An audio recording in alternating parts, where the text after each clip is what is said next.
acabamos de escuchar de la cantante latina Sara Valenzuela, una cantante que recientemente ha estado impactando en el mundo de la música en español con esta versión launch de su tema Para Continuar. Como vemos, un trabajo muy interesante el que esta niña está haciendo, música bastante nostálgica, pero que también tiene algunos experimentos ahí que hay que hacer notar.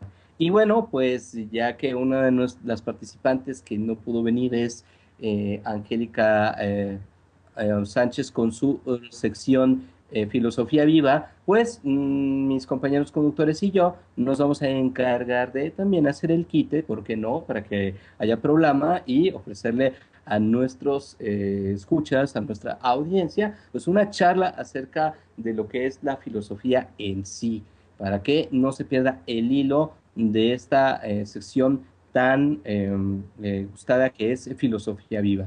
Y bueno, pues tratamos de ver la filosofía como un saber radical. Y yo creo que aquí pues se encontraría, ¿no? El inicio de esta charla.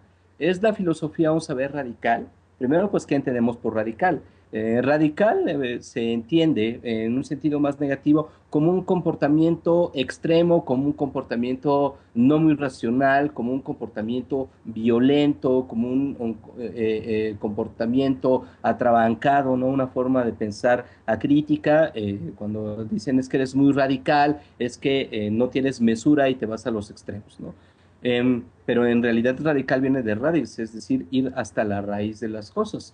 Y etimológicamente, de manera estricta, radical nos dice que se refiere a ir a la raíz de las cosas, es decir, penetrar en el conocimiento hasta la última pregunta y el último cuestionamiento que se pueda hacer acerca de algo, comportamientos sociales, expresiones culturales, es decir, un saber radical, una actitud radical es aquella que desde el escepticismo no acepta que nada en los discursos humanos, que nada en las instituciones humanas, que nada desde las autoridades humanas, un poco emparentado este tema con el que estábamos tratando en la charla, no aceptan nada de esto de manera acrítica, de manera absoluta y sin pasarlo en tela de juicio a través de la navaja del raciocinio.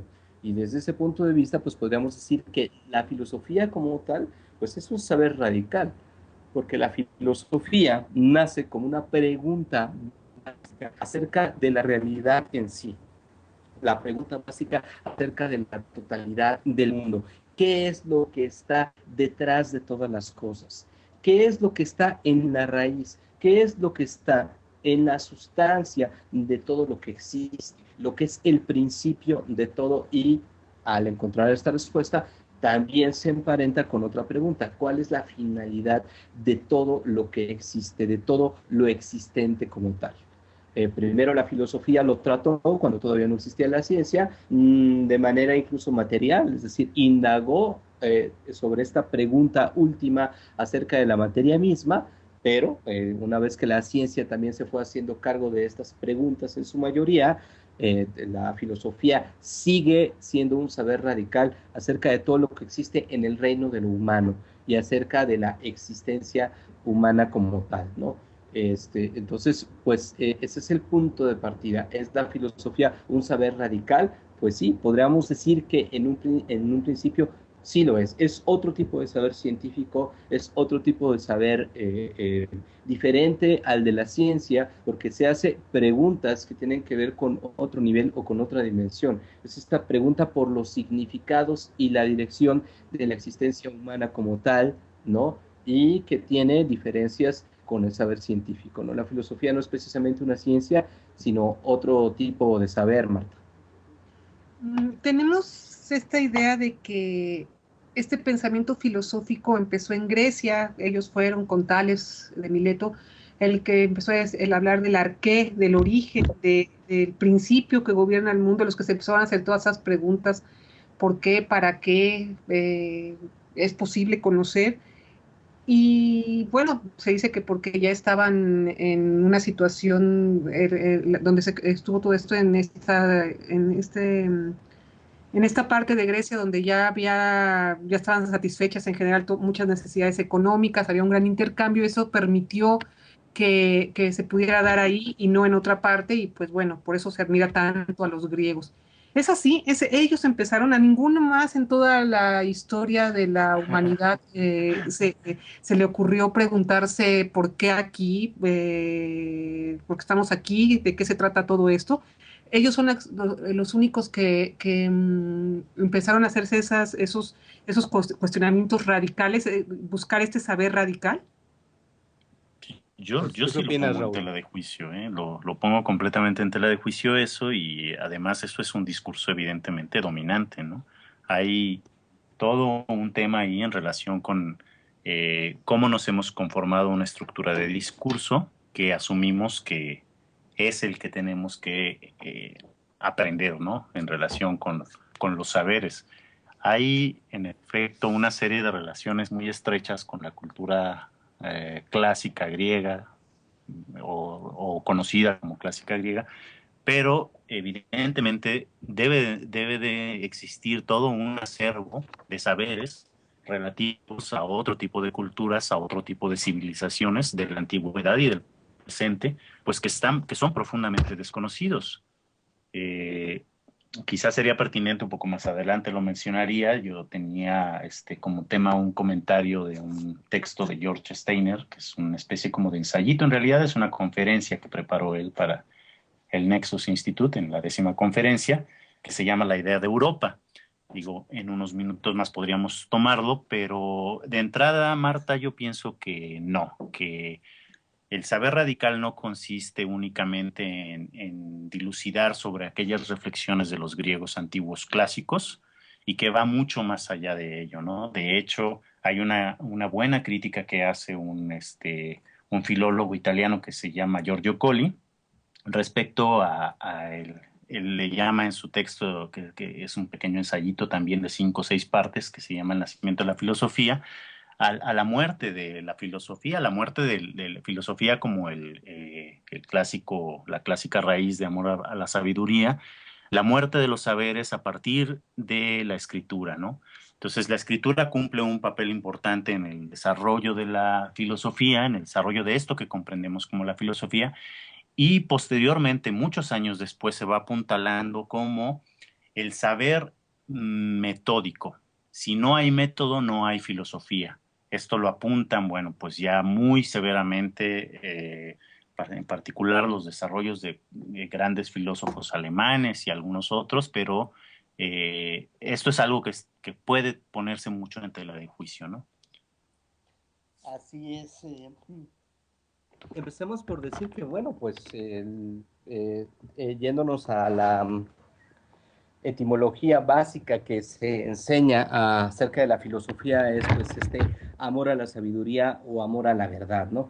Entendiendo que en filosofía la verdad no tiene un sentido científico o un sentido relacionado con lo verificable necesariamente, sino tiene un sentido que más tiene que ver con una explicación radical y total de las cosas, una interpretación de las cosas coherente que explique el sentido de la existencia humana y explique el sentido de la totalidad en general, ¿no? Y desde ese punto de vista, pues todas las culturas han pasado por hacerse esta pregunta, ¿no? Digamos que aquí podemos dividir entre, pues hablando de los griegos, ¿no? Porque bueno, tenemos que hablar en los términos que conocemos, se puede hablar de mitos y de logos, ¿no? El mitos es la explicación del mundo a través del mito, es decir, a través de narraciones simbólicas y poéticas que buscan de manera precisamente simbólica, ¿no? Tiene que ver con las cuestiones inconscientes y todo, que buscan explicar la verdad acerca de la totalidad de las cosas, ¿no?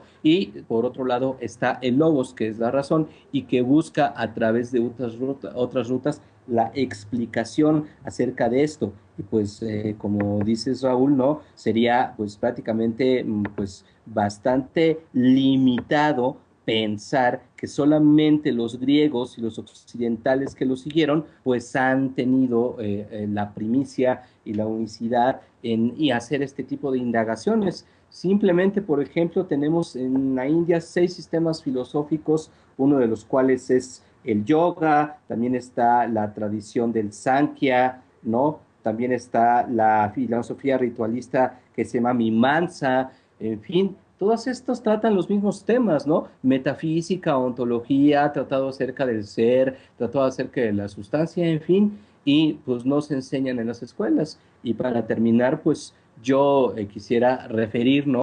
Ustedes han leído a Nezahualcóyotl, ¿no? Sí lo has leído, Marta.